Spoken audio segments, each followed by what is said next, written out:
Welcome to AudioCert, where the official study guides are brought to life. Welcome to the Deep Dive, our journey into the most critical skills for today's cybersecurity professionals. Today, we're tackling something absolutely foundational for anyone looking to step into the boots of a computer hacking forensic investigator, or CHFI. That's investigating network traffic and investigating logs. This isn't just theory, you know. It's the very heartbeat of digital forensics, where every byte and every log entry tells a piece of a crucial story. The CHFI certification, for those of you on that path, is designed to arm professionals like you with the expertise to skillfully handle cyber incidents and meticulously gather evidence. And in that context, understanding the flow of network traffic and the indelible records held within logs isn't just important, it's paramount. Imagine this: a critical data breach has occurred. Sensitive customer information, intellectual property, maybe even internal communications are suspected to have been compromised. The network, that's the scene of the crime. And the logs, they're its memory. Our mission today is to equip you with the knowledge to read that memory, to piece together the, often chaotic narrative of such an incident, from the initial breach right through to the exfiltration of data. Right. And what's truly fascinating here is that without understanding the network's intricate language, how data moves, how devices communicate, and where every interaction is recorded, a forensic investigation is, it's like trying to solve a puzzle with half the pieces missing. And those pieces aren't just scattered, they're often hidden in plain sight amidst a sea of legitimate activity. You'll be left with gaps, assumptions, and an ultimately incomplete picture of what truly transpired. These logs and traffic captures are our digital breadcrumbs, really. They lead us back to the source, the method, and the full impact of an incident. It's about transforming what initially appears as just chaos into a clear chronological story. Crucial for, say, our ongoing data breach investigation we're imagining. 1. Laying the foundation. The OSI model understanding network language. Okay, let's unpack this with a foundational concept that really underpins everything we'll discuss today. The Open Systems Interconnect, or OSI model, developed way back in 1984 by the International Standards Organization. Now, this isn't just some dusty academic concept from textbooks. It provides a crucial, structured framework for understanding precisely how networks operate. I like to think of it like the incredibly detailed blueprint for a massive, complex building. It shows you where everything's supposed to be, how each component functions, and, most critically for us, how it all connects and interacts layer by layer. Without this blueprint, the whole system would just be a jumble of wires and signals. Trying to understand an attack would be pure guesswork. Exactly. And from a forensic perspective, knowing this model isn't just about memorizing 7 layers, it's about being able to pinpoint where to look for evidence, what kind of data to expect at each stage, and even how an attack might have, traversed different layers of the network. Did the attacker gain entry at the application layer by exploiting a vulnerable web server in our data breach scenario? Or did they start lower down, perhaps exploiting a weakness in a network device itself? This framework guides our entire investigation. It gives us a systematic approach rather than just randomly poking around, helps compartmentalize the problem. Right, so let's walk through these 7 layers, starting from the very bottom, the foundational bedrock of all network communication, and link their technical function to how they provide forensic clues. The physical layer. Okay, layer 1, that's what we call the physical layer. This is the realm of bit-level communication. It's literally what's happening on the wire itself.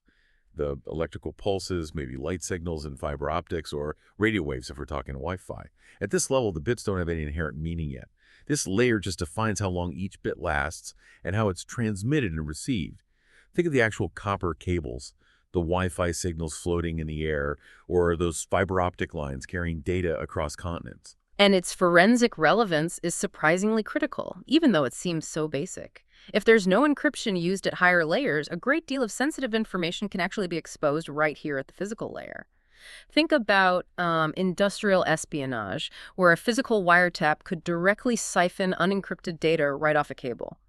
Or in a poorly secured wireless environment, an attacker could just passively collect raw frames straight out of the air, bypassing all network defenses at higher layers simply by listening. We're talking about the raw pulse of data here. Imagine trying to pick up faint, unencrypted radio signals directly from the air with specialized gear. It's the most basic, but potentially the most revealing point of interception. A data link layer. Moving up, layer 2 is the data link layer. This layer's main job is about formatting and organizing the raw data into what we call frames before sending them down to the physical layer. A frame is like a logical structure where data is neatly packaged with source and destination physical addresses. When a frame reaches its destination, the data link layer is responsible for stripping off that frame and passing the data packet up to the network layer. It also has two important sublayers. Okay. The logical link control, or LSC, which manages communication between devices, and the media access control, or MC. That MC sublayer handles physical addressing and access to the network medium. Gotcha. And this is where MSC addresses live, right? Those unique physical identifiers burned into network interface cards, or NICs. Every single network-capable device has one. It acts as its unique fingerprint on the local network segment. Sniffers, which we'll discuss soon as vital forensic tools, often operate here, capturing these frames directly from the wire. It's like watching individual letters being meticulously placed into envelopes, each with a specific sender and recipient address, before they're actually sent through the mail. For our data breach, identifying MSE addresses from specific machines involved in suspicious activity on the local network could directly tie an action to a specific physical device. Very useful. The network layer. Next up, layer 3, the network layer. This is where we get into logical addressing and routing. It's the home of the Internet Protocol, or IP. IP is famous for making a best effort at delivery of datagrams from their source to their destination.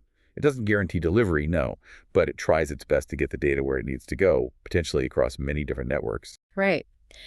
If we connect this to the bigger picture, this is where devices decide the path data will take across not just one local network, but maybe many different networks to reach its final global destination. IP addresses are our logical street addresses, enabling global communication and routing decisions. Understanding routing paths is absolutely crucial for tracking the origin and destination of malicious traffic in our data breach. We can potentially map the attacker's journey across the digital landscape, identifying every hop their data took, from their initial point of entry to where they might have exfiltrated data. This layer helps us reconstruct that attack path. The transport layer. Okay, layer 4 is the transport layer. This layer is all about ensuring completeness by handling end-to-end error recovery and flow control. Here we encounter two primary protocols. First, there's the Transmission Control Protocol, or TCP.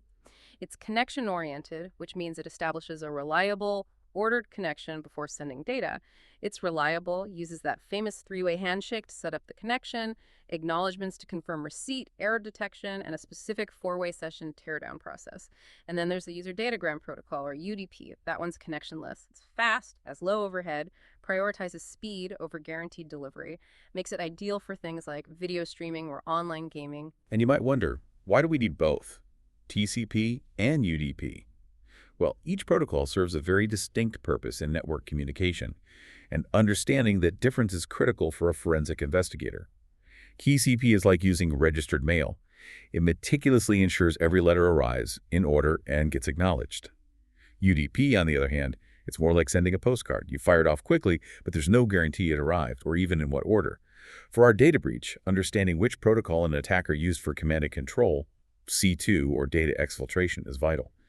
If they used TCP, we might be able to reconstruct a more complete conversation.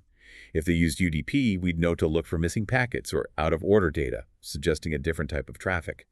It dictates how we might be able to reconstruct communication, detect missing packets, or just understand the nature of the data being transmitted. Really changes how you approach the analysis. The session layer. Moving to layer 5, we have the session layer. Its functionality is put to use when creating, controlling, or shutting down a network session. This is where familiar processes like the TCP three-way handshake to establish a connection and the TCP four-way shutdown to terminate it actually happen logically. Other session layer protocols include things like remote procedure call, or RPC, used for inter-process communication, and structured query language, or SQL, often managing database connections. Yeah, think of the session layer as the manager of a phone call. It's responsible for making sure the line connects, that the conversation flows smoothly without interruption, and that both parties hang up politely when they're done. For our data breach scenario, anomalies here can indicate serious issues like session hijacking, where an attacker takes over an existing legitimate session without the user's knowledge. Or we might see unauthorized attempts to establish a connection where none should exist. Maybe an attacker trying to brute force a remote access service. Looking at logs related to session establishment and termination can reveal attempts to maintain persistence or maybe to elevate privileges. It's about managing that conversation. The presentation layer. Layer 6, the presentation layer. It's responsible for taking data that has been passed up from the lower levels and putting it into a format that application layer programs can actually understand. This is where common formats like ASCII for text, EBCDIC for older mainframe systems, and ANSI standards come into play. Think of it as the network's universal translator. It ensures that different systems, maybe running different operating systems or applications, can still understand each other's data, regardless of how it was originally encoded. And from a forensics perspective, if data is compromised at this layer, it could mean tampering with how information is displayed or interpreted by an application. For instance, an attacker might encrypt or obfuscate data at this layer before exfiltrating it. That makes it look like legitimate, maybe unintelligible data to basic monitoring tools. Or, conversely, they might alter how information is presented to a user, potentially hiding malicious code within seemingly benign content, or displaying a false view of system state to deceive both users and security tools. It's a subtle but potentially powerful point of attack or data manipulation. The application layer. And finally, at the very top, we have Layer 7, the application layer. This is recognized as the top layer of the OSI model, and it serves as the window for application services. This is the layer that most users are familiar with and interact with directly. It's the home of your email programs, your FTP clients, Telnet, web browsers, Office productivity suites, and just a myriad of other applications. It's the most visible layer where the user experience truly happens. Exactly. And because it's where user activity is most visible and where users directly interact with applications, malware and many cyber attacks often target this layer. Think about our data breach scenario. A phishing email, that's an application layer attack, might have initiated the compromise by tricking a user into downloading malware.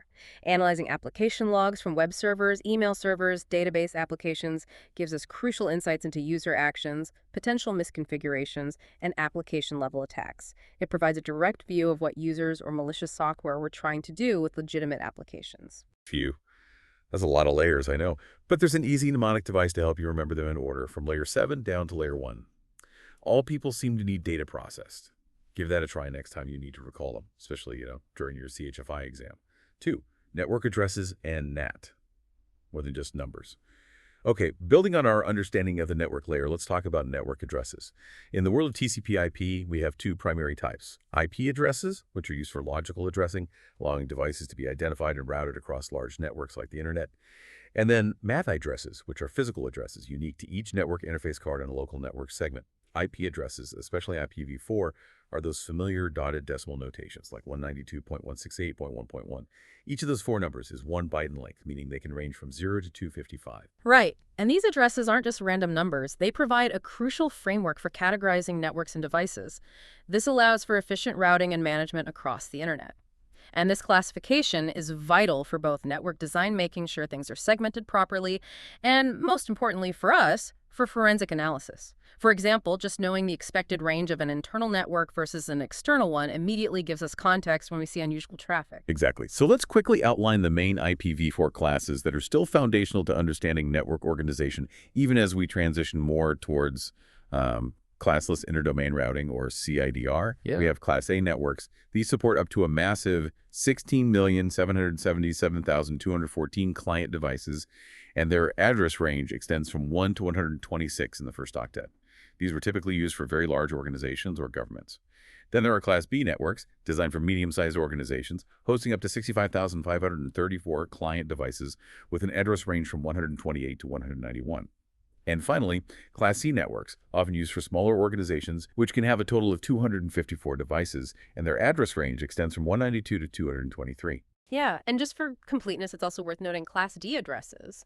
Those range from 224 to 239 and are reserved for multicasting, where data is sent to a group of recipients simultaneously, often for things like video conferencing or specific network services. And Class E addresses from 240 to 254, which are reserved for experimental purposes. You generally won't see those in public networks. Understanding these ranges can help us identify network segments, spot unusual traffic patterns like maybe multicasting traffic where it shouldn't legitimately be. That could indicate an attacker trying to scan or exploit a group of machines, or even just misconfigurations that could be exploited. It paints a detailed picture of the network's logical layout, which is invaluable in our data breach investigation.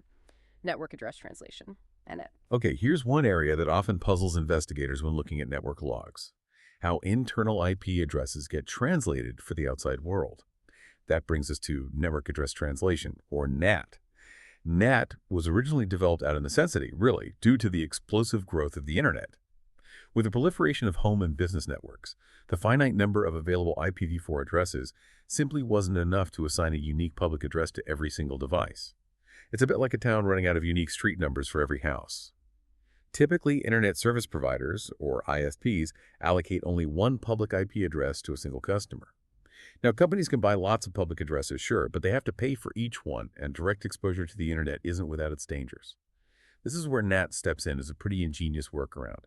NAT allows a single device, usually your router or firewall, to act as an agent between your internal local network and the public Internet. This device provides a pool of private, non-routable addresses, like those 192.168.x.x addresses you often see at home, to be used by your local network. This means many internal devices can share that one public IP address when communicating with the outside world. Right. If we connect this to the bigger picture, NAT serves as both a cost-effective solution for conserving public IPv4 addresses and a significant layer of security. It effectively masks the internal address scheme from the public internet, makes it significantly harder for external attackers to directly target internal devices on your private network. However, and this is the key thing from a forensic standpoint, this also means our external view of an attack in our data breach scenario might only show the NAT device's public IP address.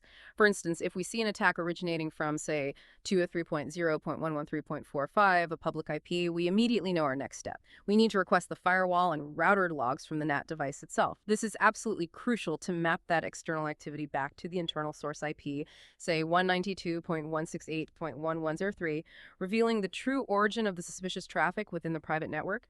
It adds a critical yet navigable layer of complexity to tracing an attack's internal source. And as an important side note for those preparing for the CHFI exam, you will absolutely need to know how to describe NAT, its purpose, its function, and its implications for both security and forensic investigation. It's a frequently tested concept, so make sure you grasp it. 3. Network information gathering tools. Your eyes and ears. Okay, now that we have a solid understanding of the network's underlying structure through the OSI model and how addressing works, a crucial question arises. How do we see what's actually happening on it, especially when trying to understand the full scope of our data breach? That's where network information gathering tools come in. These powerful pieces of software are essentially combined Sniffers and intrusion detection systems, or IDS. They are your eyes and ears on the network, providing the raw data we need. Let's start with Sniffers. Sniffers are powerful programs that work by placing a host's network card into what we call promiscuous mode. In this mode, the network card can receive all the data it can see on the network segment, not just packets that are specifically addressed to it. Think of it like having super hearing at a crowded room. You can suddenly pick up every conversation happening around you, not just the ones directed at you. This allows for really comprehensive capture of network activity. Yeah, but this raises an important point about switches in modern networks. This is a common hurdle for new investigators. Unlike older hubs that just broadcast all traffic to every port, switches segment traffic. They intelligently send packets only to the intended destination port and block it from all others. While this significantly improves network performance and security, it does create a barrier for sniffers. So for a sniffer to be effective on a switched network, the switch usually needs to be configured to mirror a port. That means effectively sending a copy of all traffic from a specific port, or maybe a VLAN, virtual local area network, to the sniffer's designated port. This is a critical step in forensic analysis. Without it, our sniffer would miss crucial data related to our data breach, might miss exfiltration attempts or command and control traffic entirely. Good point. And a personal recommendation for anyone wanting to get hands-on with this. Wireshark is an excellent free and open source protocol analyzer. It works beautifully on both Windows and Linux environments. It's widely considered an industry standard for capturing and analyzing network traffic in real time, lets you filter, dissect, and understand packets at a really granular level.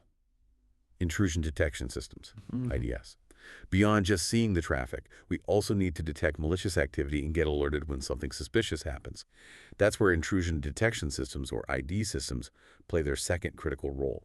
They continuously monitor network traffic, specifically looking for attempts to gain unauthorized access to a system or resource, or maybe signs of known attack patterns.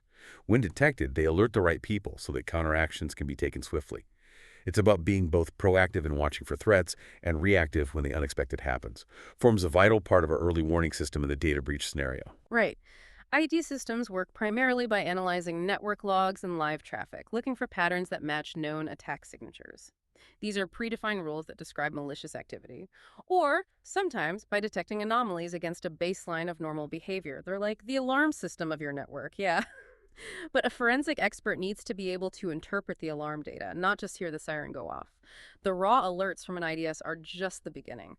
The real work is understanding what they mean, correlating them, and determining if they point to an actual incident or maybe just a false positive.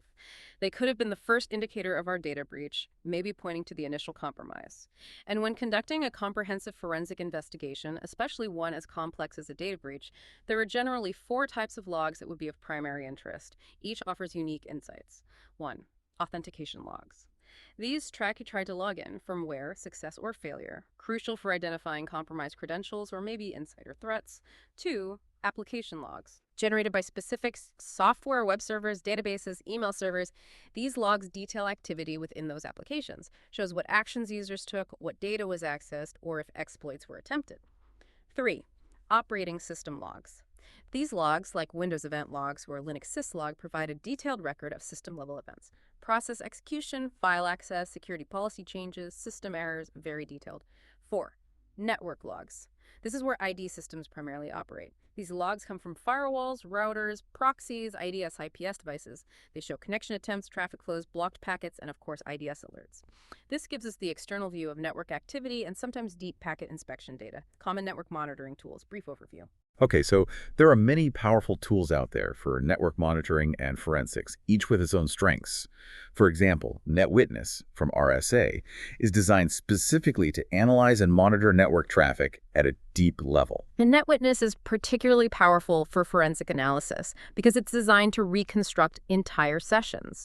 This means an investigator can literally recreate a web browsing session, an email exchange, or a file transfer. You can see exactly what an attacker saw, what commands they issued, or what data was exfiltrated. It moves beyond just packet capture to full content reconstruction. Very powerful stuff. Then you have Notresident, an advanced network content monitoring program that excels at capturing, storing, analyzing, and reconstructing specific network events like email messages, web pages, and downloaded files. Yeah, Notresident can be invaluable when you suspect data theft or malware delivery. If an attacker in our data breach scenario used email to send malicious attachments or maybe exfiltrated data through web-based services, Notresident could potentially rebuild those specific communications, providing pretty irrefutable evidence. And then there are commercial heavyweights, like InfiniteStream's security forensics, which builds on Sniffer technology to provide high-end tracking of absolutely everything, and CA Network Forensics, which allows users to uncover and investigate raw network data for exploitation, internal data theft, and security violations. Right. These tools collectively give us the raw data needed to investigate our data breach. They capture the network's heartbeat, if you will. But our job as forensic investigators is to turn that data into actionable intelligence, to tell the story of the attack. And to do that, we need efficient ways to analyze the sheer volume of information they produce. 4. Diving deep with Snort and Log Parser, turning data into intelligence. Okay, let's zoom in on Snort. It's a freeware intrusion detection system developed by Martin Roche and Brian Caswell. It's considered a lightweight, network-based IDS that you can set up and run on either a Linux or Windows host. While the core program has a command line interface, there are graphical user interfaces, GUIs, available to make it easier to manage. Snort essentially operates as a network sniffer and logs activity that matches predefined signatures. Acts like a programmable tripwire, really. These signatures can be designed to detect a wide range of traffic across various protocols, including IP, TCP, UDP, and ICMP. It's a powerful tool, but like any IDS, it produces a lot of information, sometimes overwhelming amounts. Yeah, and that's precisely the challenge. An IDS like Snort, particularly in an active data breach scenario, can produce just overwhelming amounts of data. Imagine detecting thousands upon thousands of alerts in the hours or days after our initial breach detection. This is where many forensic experts get bogged down. They're staring at millions of log entries and just struggling to find the signal in all that noise. We desperately need a way to efficiently make sense of all this information, to quickly identify critical events related to our incident without manually sifting through mountains of text. Introducing Log Parser. This is where Microsoft's Log Parser comes in, as an incredibly powerful ally for any investigator.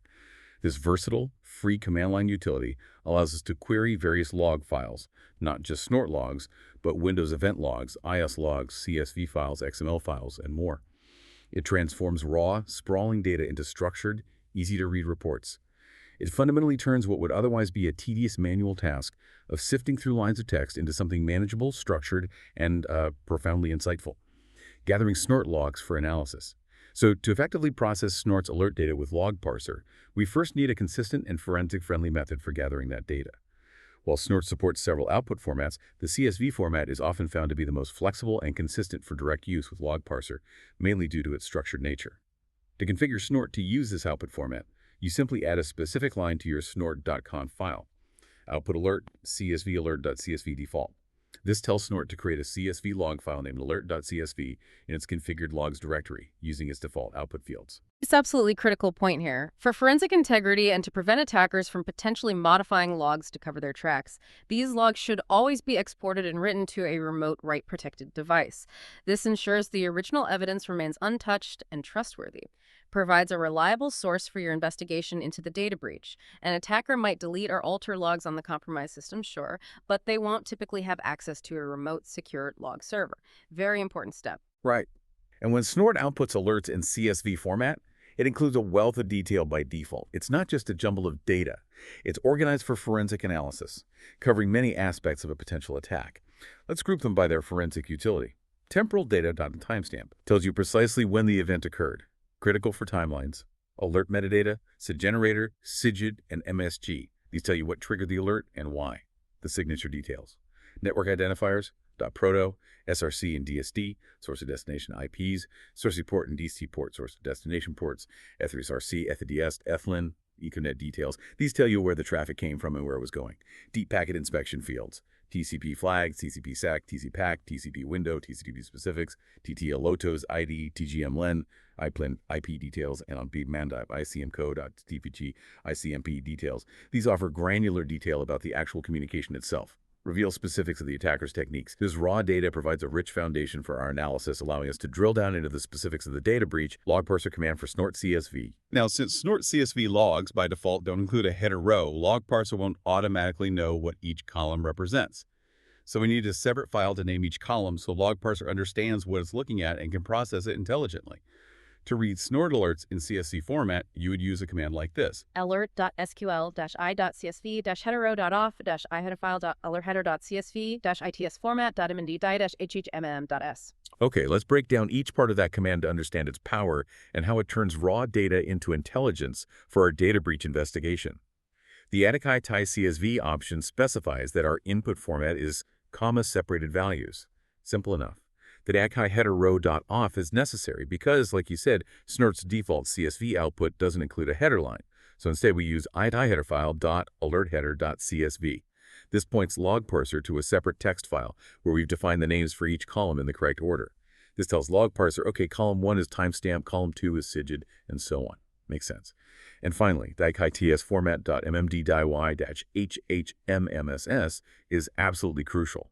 This tells Log Parser to correctly interpret the timestamp field as an actual time value rather than just a text string. This is what allows us to perform powerful time-based queries, like grouping events by the hour or filtering by specific dates. Indispensable for timeline reconstruction in a forensic case. This whole setup makes the raw data actionable. It allows us to ask specific, intelligent questions of the log rather than just reading it line by painful line. Means we can query 1 million log entries in seconds to find the handful relevant to our investigation. Big time saver. 5. Building actionable reports with Log Parser. Visualizing the attack. Exactly. With Log Parser now configured to interpret our Snort logs, we can move beyond just raw data to creating truly insightful and actionable reports. This allows us to quickly identify patterns, spot anomalies, and essentially visualize the attack landscape. Makes the forensic process far more efficient in our data breach scenario. Instead of being overwhelmed, we actually gain clarity. Building an alerts detail report. In a detailed IDS report, especially after a major incident, we're typically looking for quick summaries of alert data. We might want to see, say, the most common source IP addresses or the most common target IP addresses involved in triggering alerts. Using Log Parser's powerful multiplex feature and its template output format, we can very easily create interactive HTML reports directly from the Snort logs. Imagine a report where each IP address is a clickable hyperlink that leads to a dedicated detail page showing all alerts associated with that specific IP. This transforms a flat file into a navigable, interactive, investigative tool. Right. This is where the aha moments truly happen for an investigator, especially when you're sifting through post-breach activity. An interactive report allows us to quickly drill down from a high-level summary. Okay, this IP 172.16.10.5 is generating a lot of alerts, right down to the granular specific details of every single alert for that particular IP address. It's like having a dynamic, navigable map of the attack. You can instantly zoom in on points of interest rather than manually searching through flat files. We can even create a summary page and then individual detail pages for both source and destination IP addresses. Makes the entire report fully interactive and allows us to trace the flow of attack activity through our network much more efficiently. Building an alerts overview report. Beyond just the nitty-gritty details, we often need a high-level overview, a quick snapshot that summarizes the situation for management or helps prioritize further investigation. Log Parser allows us to create a summary index page that can include links to all those detailed reports we just talked about. And crucially, it also lets us display graphs and short summaries of the data, providing a quick at-a-glance overview of network activity. This helps us communicate complex findings simply. Yeah, this is about telling the story of the attack at a glance, which is vital for incident response. Visualizations are incredibly powerful here. Think of pie charts showing the top alerts by type. Did we see more web application attacks or port scans? Or line graphs illustrate the number of alerts per hour. These immediately highlight trends or spikes in activity that demand attention. For example, by using Quantis, timestamp 3600, in a query where 3600 represents the number of seconds in an hour, we can group events into hourly buckets. This is incredibly useful for revealing when an attacker was most active, or if there were specific windows where unusual activity peaked. Directly helps us build a timeline for our data breach incident. And Log Parser can generate a huge variety of graphs from your data, giving you different lenses through which to view an attack. You can easily create a report showing the top 10 most frequent alerts, giving you an immediate understanding of the most common threats detected. A pie graph of SIGID can help you quickly categorize and visualize the types of alerts being triggered across the network. As mentioned, a graph of alerts per hour using that quantized timestamp 3600 function is fantastic for identifying specific attack windows or periods of heightened activity. Lets you see exactly when the adversary was most active. You can also generate reports for the top source IP addresses, the top destination IP addresses, and even the top destination ports combined with the protocol to understand where traffic is originating and what services it's targeting. All these visualizations help you transform raw log data into clear, actionable intelligence, speeding up our data breach investigation significantly. 6. Monitoring user activity, the insider threat, and beyond. It's crucial to remember that forensic investigation isn't just about fending off external threats. Monitoring user activity within the network is an equally important part of the process. In our data breach scenario, while we're hunting for external attackers, we also need to consider the possibility of an insider threat or maybe a compromised internal account being used. Unusual activity might just be an indicator of a benign system problem, or it could be a significant security issue, anything from a legitimate user misbehaving and violating policy to a compromised account being used by an unauthorized party. Yeah, you have to be careful here. It requires careful discernment. As forensic investigators, we have to be able to differentiate between benign behavior, like a user simply mistyping a password once in a week, which is pretty normal, and a genuine warning sign. Something like 2 failed authentication attempts hourly for an extended period. That could indicate something more nefarious.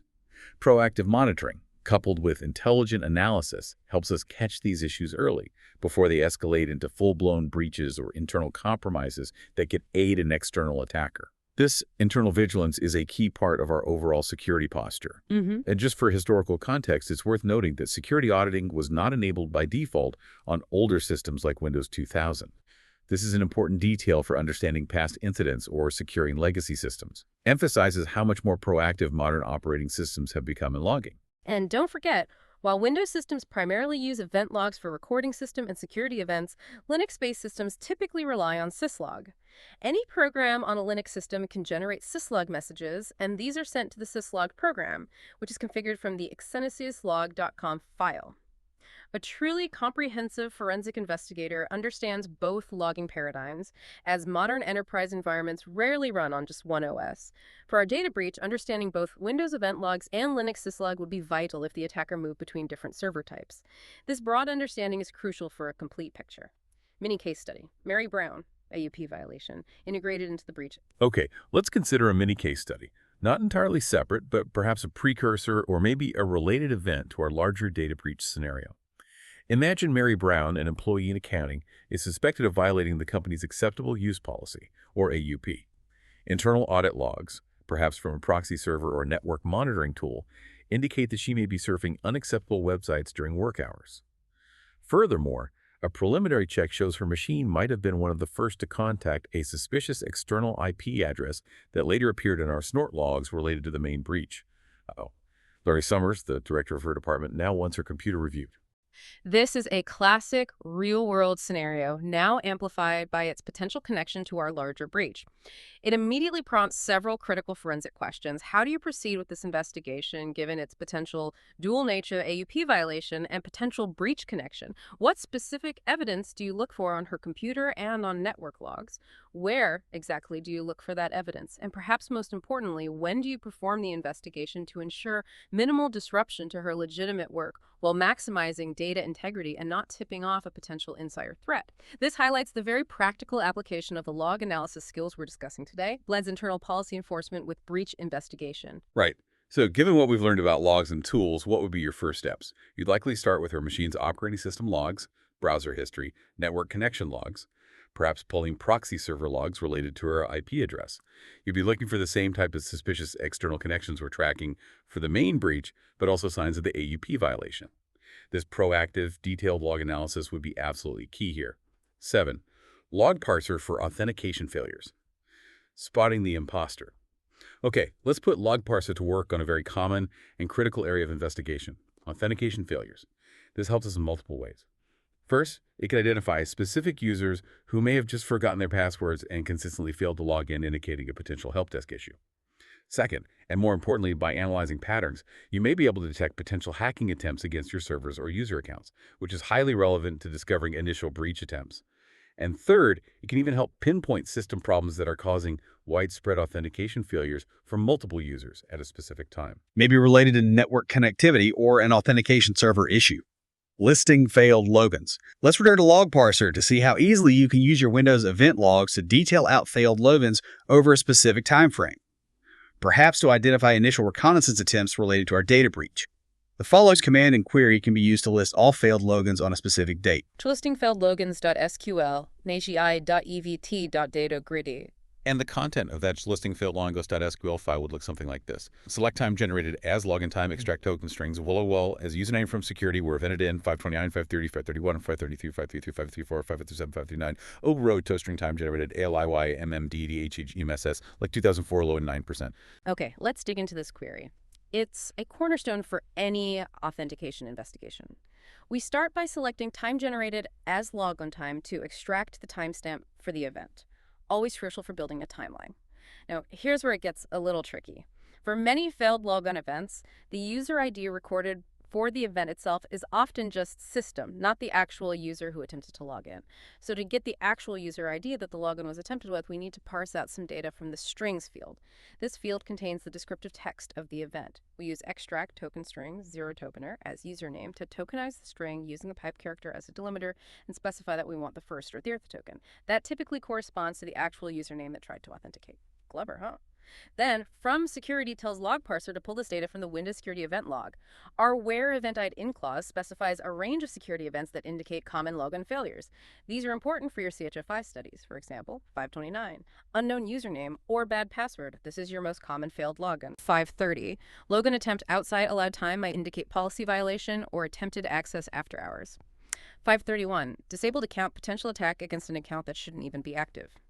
532, expired account similar to disabled could be a legitimate user or attacker. 533, user not allowed to log on at this computer, a user trying to access restricted machine. 534, user attempted disallowed logon type trying to log in interactively when only remote is allowed or vice versa. 535, password expired, often it's just a legitimate user issue. 537, logon failed for other reasons, a catch-all for various unclassified failures. 539, account locked out, a strong indicator of repeated failed attempts, possibly a brute force. And finally, any toast string time generated, AAY MMDDHMS, like 2004 or 9%, filters the results to a specific month, using an older example date here, but the logic holds. This query immediately gives you a detailed list of every failed login with timestamps and the attempted usernames. Could reveal initial probing in our data breach. And just a heads up for those preparing for the CHFI exam, you should definitely know these common Logon failure event IDs. They are often tested. Being able to identify them quickly is a key skill, identifying single versus multiple failed Logons. right? While the previous query is excellent for listing individual failures, sometimes you want to know how prevalent Logon issues are for a specific user, or maybe if a particular user is being targeted. Listing every single failed attempt can still be a lot to sift through manually. We can modify our query to automatically tally up failed Logons per user. Makes it much quicker to identify users who are experiencing consistent problems or who are the subject of repeated malicious attempts. Indeed. We simply modify the previous query to include a group by username clause and add a having count to statement. This modification shifts the focus from individual events to aggregated patterns.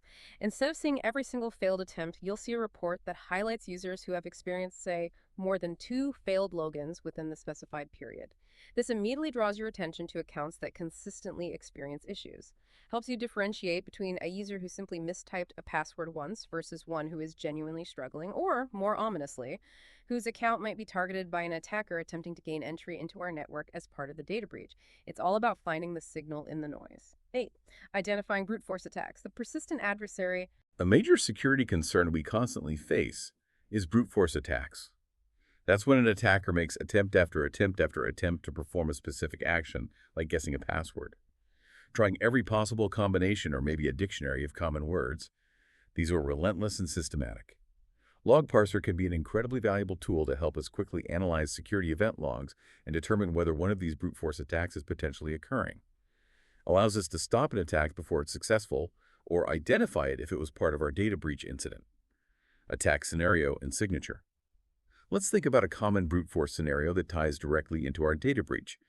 An attacker might know, maybe from reconnaissance OSINT or social engineering, that your organization has a policy in place that disables an account if, say, 3 unsuccessful Logon attempts are made within a 1-hour window by the same user ID. With this knowledge, the attacker isn't going to risk locking out the account. That would alert administrators and block their progress. So they'll likely try 2 login attempts, wait an hour, then try 2 more, and so on, carefully staying under that lockout threshold. The signature we're looking for, then, isn't just multiple failures, but multiple failures within a specific recurring time frame. That pattern is key.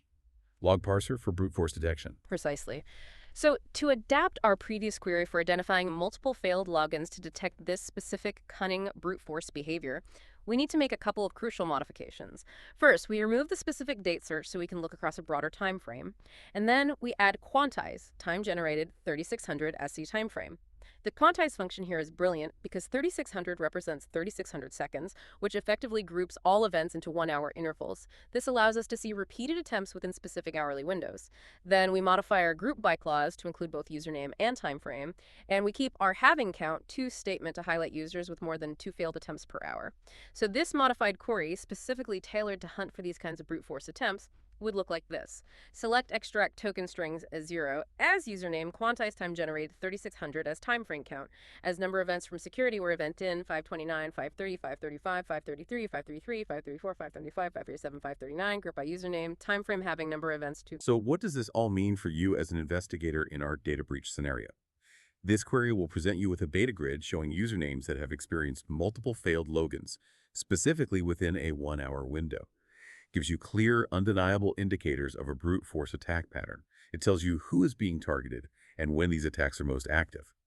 Following up with the affected user, or more likely, initiating a deeper investigation into the source of these attempts, becomes an immediate and high-priority action. This level of detail allows you to be much more proactive in mitigating threats and understanding the initial phase of compromise. 9. Tracking security policy violations. Ensuring compliance. Security isn't just about detecting and responding to active attacks, it's also about ensuring compliance with corporate policies. Most companies have developed some form of security policy that addresses concerns around account and password security, permissible system access, and unacceptable behavior. These policies dictate the specific rules that each user must follow when accessing IT systems. Log Parser can be an invaluable tool for auditing adherence to these rules. For instance, by checking whether users are logging on to multiple machines simultaneously, often a policy violation, and could indicate a compromised account being used by an attacker in our data breach. Determining Logon Logoff behavior.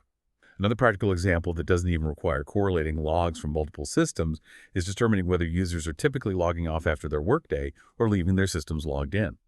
Some companies have a strict policy requiring users to log off at the end of the day. Leaving a system logged in could be a security policy violation, essentially leaving an open door for an attacker.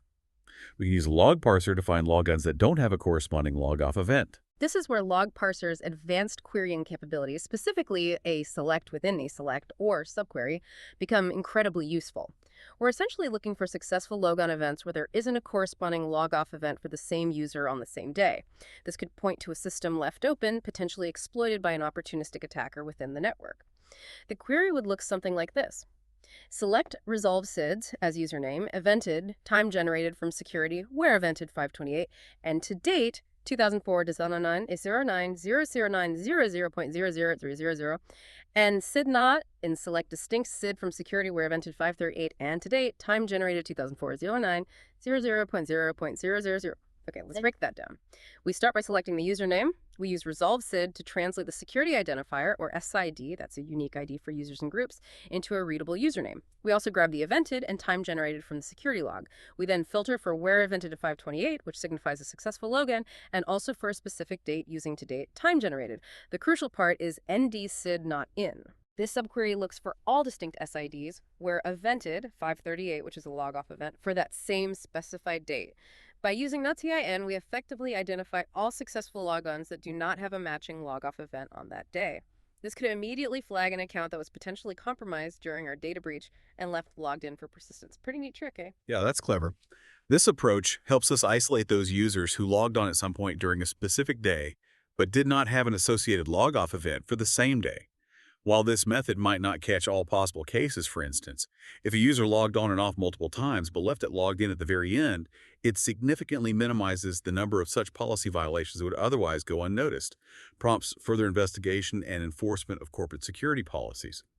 It's about closing potential windows of opportunity for attackers. 10. Auditing file access. Protecting critical data.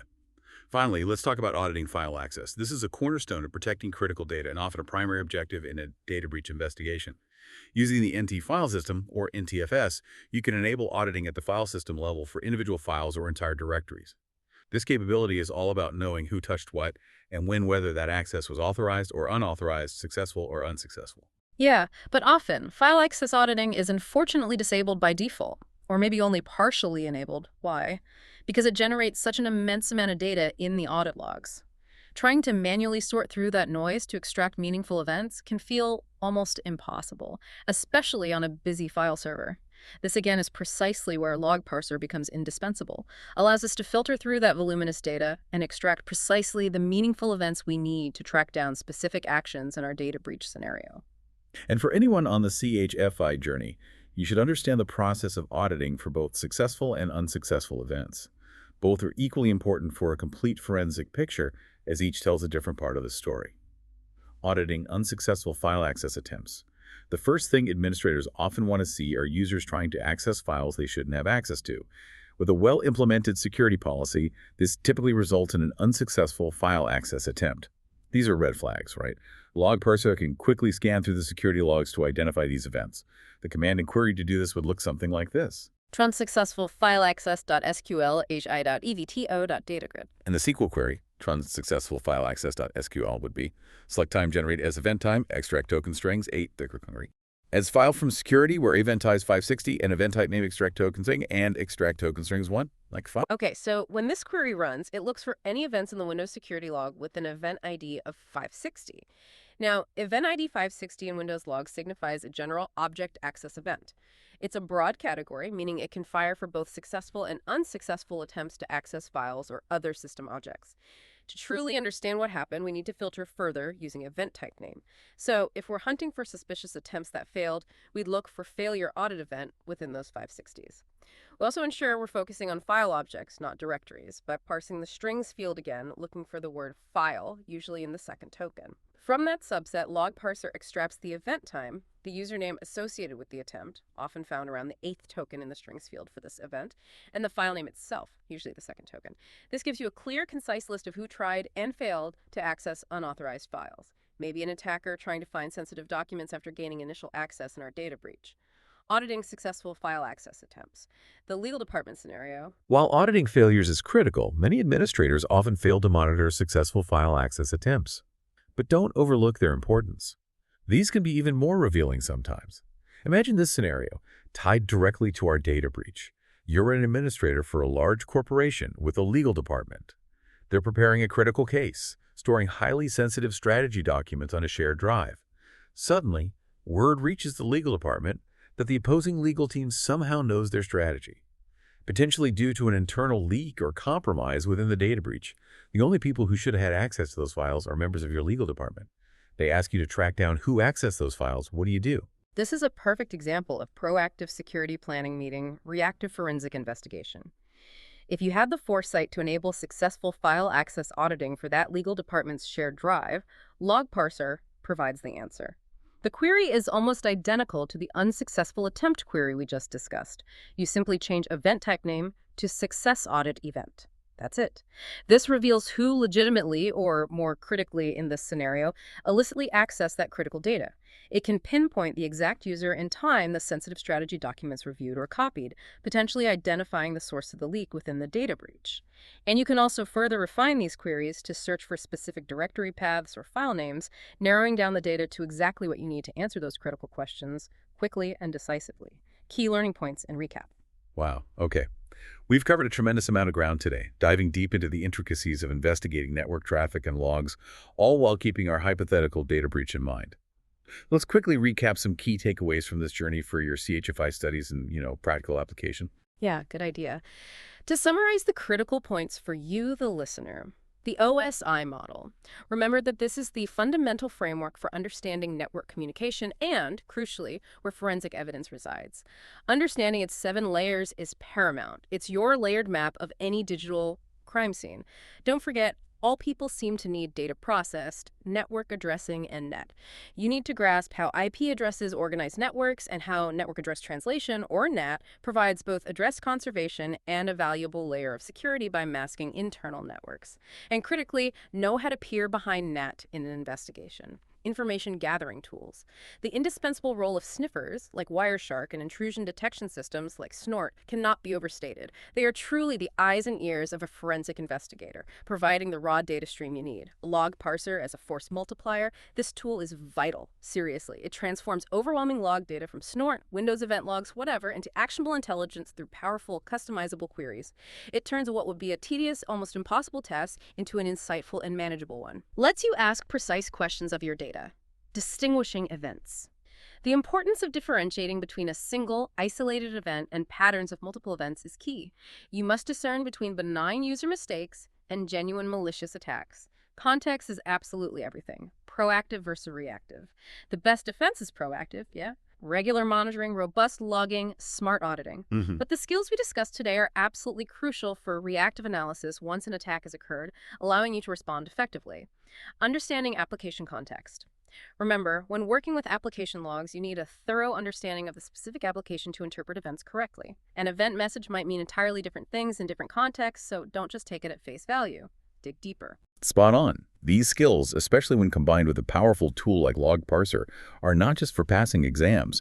They're absolutely essential for anyone serious about cybersecurity and digital forensics. They can serve an incredible amount of time and effort when you're faced with vast amounts of data. Allows you to focus on the actual investigation and threat hunting, rather than just the tedious data wrangling. Outro. And that brings us to the end of another deep dive. We hope this exploration of investigating network traffic and logs has provided you with clarity and practical insights for your CHFI journey and for any real-world incident response you might face. The ability to read the story embedded within the logs, to reconstruct events from disparate data points, well, it's a true superpower for any forensic investigator. Indeed. Critical thinking is essential in this world of information overload, and understanding these tools empowers you to uncover the truth hidden within the network. Keep exploring, keep questioning, and always seek to understand the why behind the what. Every log entry has a purpose, and it's your job to find it. So what does this all mean for you? Next time you see a network connection or a log file, we hope you'll look at it not just as raw data, but as a potential narrative waiting to be uncovered, a story of legitimate activity, or perhaps a hidden threat that needs your expertise to reveal. Thank you for joining us on the Deep Dive. We look forward to our next session where we'll explore even more critical aspects of computer hacking forensics. Until then, keep digging, keep learning, and stay secure.